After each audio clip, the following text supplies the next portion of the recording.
Buongiorno! Outside is cold, it's windy, it's miserable, it's a typical British winter day. So what better thing to do in a typical British miserable winter day than a typical heartwarming Italian dish.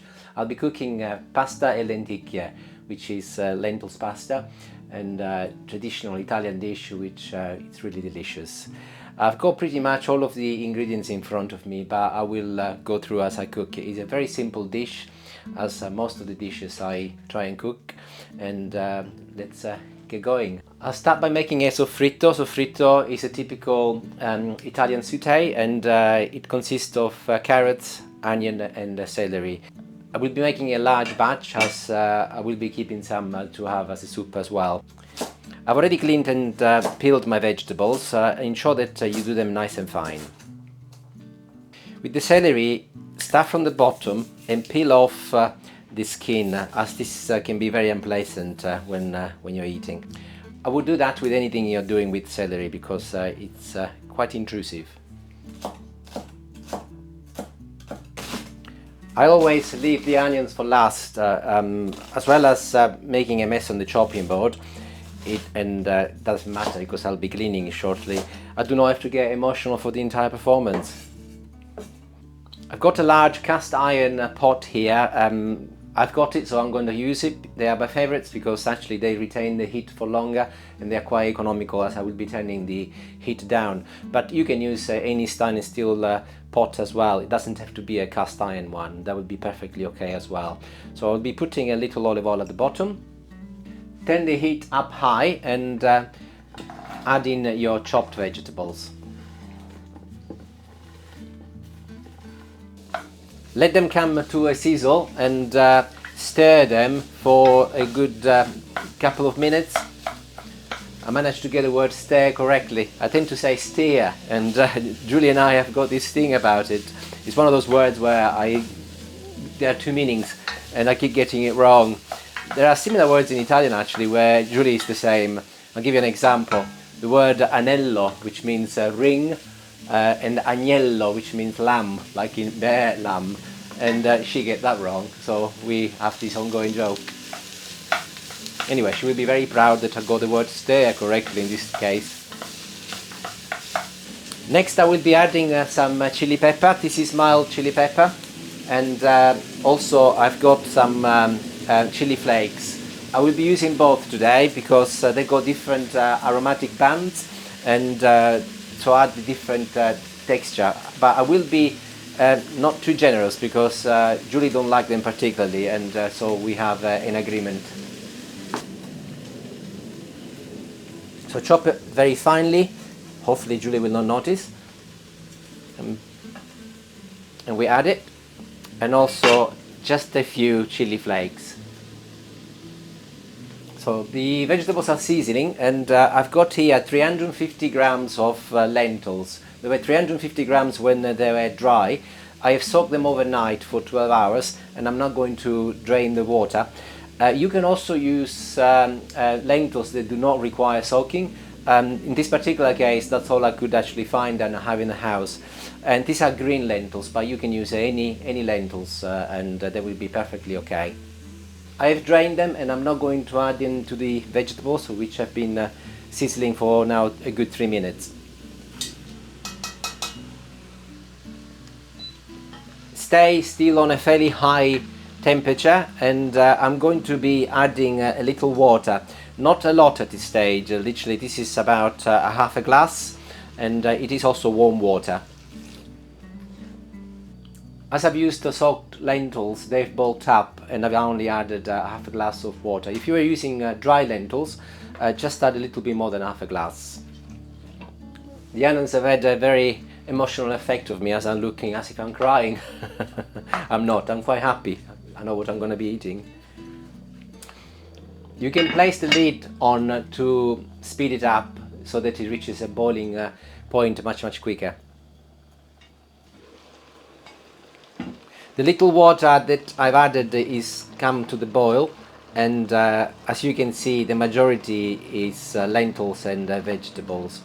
I will remove the lid now, and I will simmer for a little bit, turn the temperature down on a medium heat, more than simmer really, and I now need to allow the water to effectively evaporate until I get a fairly sticky consistency at the bottom. The water has evaporated and I'm now going to add some chopped green spring. These are supermarket, very cheap, add a lovely flavour but also nice texture. You can also choose to add baby spinaches if you like, but if you do, leave it to the end.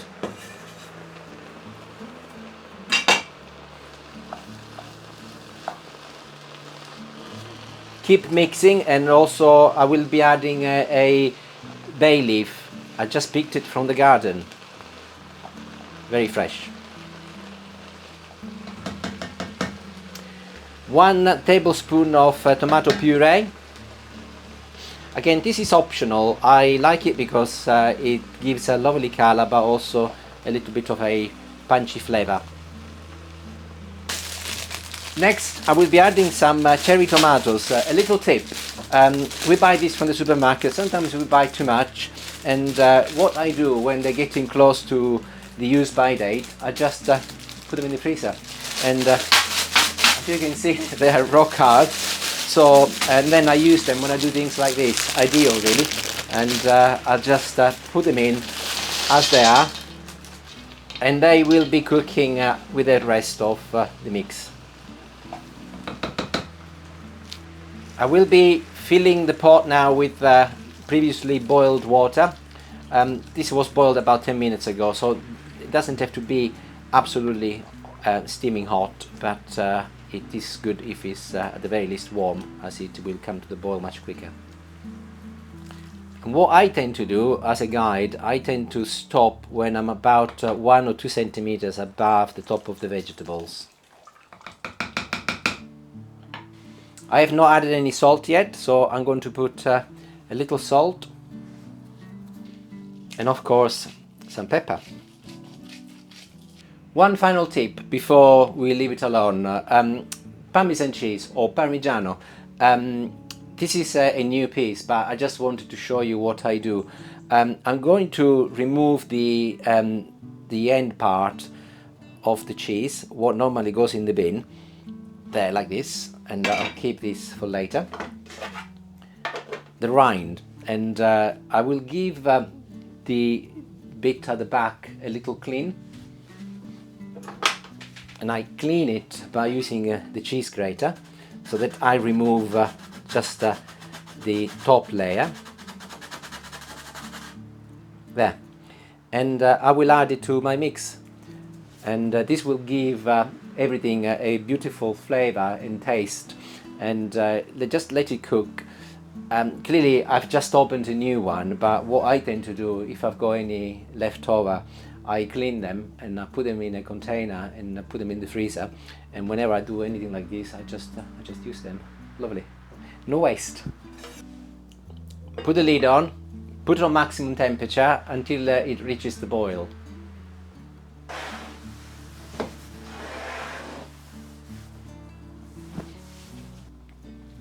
Great, everything has come to a boil.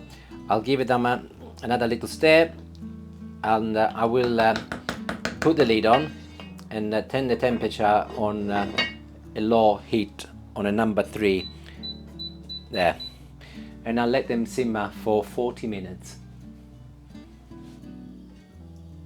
So 40 minutes have gone by, and the lentils are cooked. As you can see, everything has got a lovely color, and you can see the tomatoes have cooked thoroughly. As I put them whole, what you can do now, you can just squeeze them against the side of your pot if you want, or you can leave them whole. Individual taste really, entirely up to you. I will do some and some.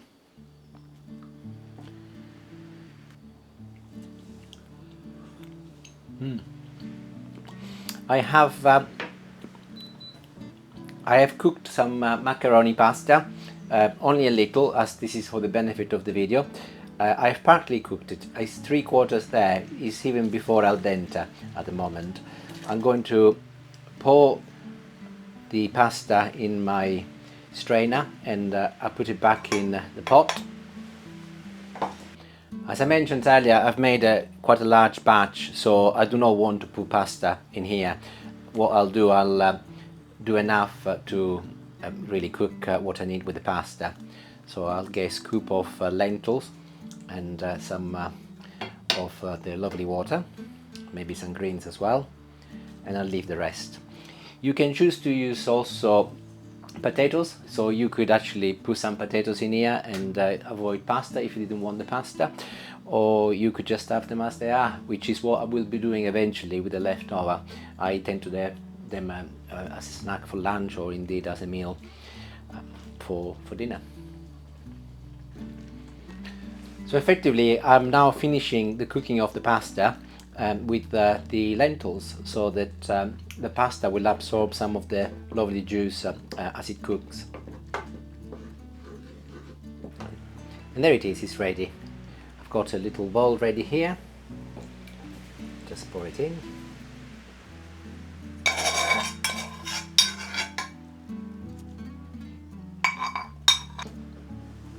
I like it with a little olive oil on top, some raw olive oil. Also, I will be grating a little Parmesan cheese. This little tool, we've had it for about 30 years. It's one of the first things that Julie and I bought when we got together, and has lasted ever since. We only paid £1 for it, and that was in Sicily. To finish it off, also got a little toasted bread with some olive oil and oregano. Again, optional. You could do that if you didn't have the pasta as well, as a little snack for lunch, but I thought being such a cold day, it will be a nice addition. So there it is, a nice heartwarming meal in a cold day, and it smells absolutely delicious. I will try some. Actually, I will be eating some in a moment, but I will try some for the video to see what the verdict is. It's very hot, so I'm just allowing it to cool down a little.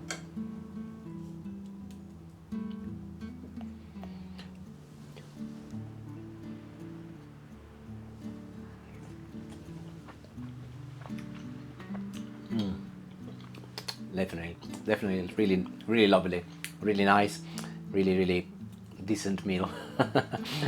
I will also put a little bread just to complete.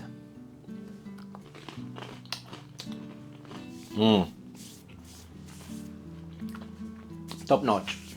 Okay, thank you for watching once again, and do make it. It's lovely. You will make it all the while if you try it once, unless you've done it already, of course. Thank you. Ciao ciao for now. Arrivederci. A presto. Bye.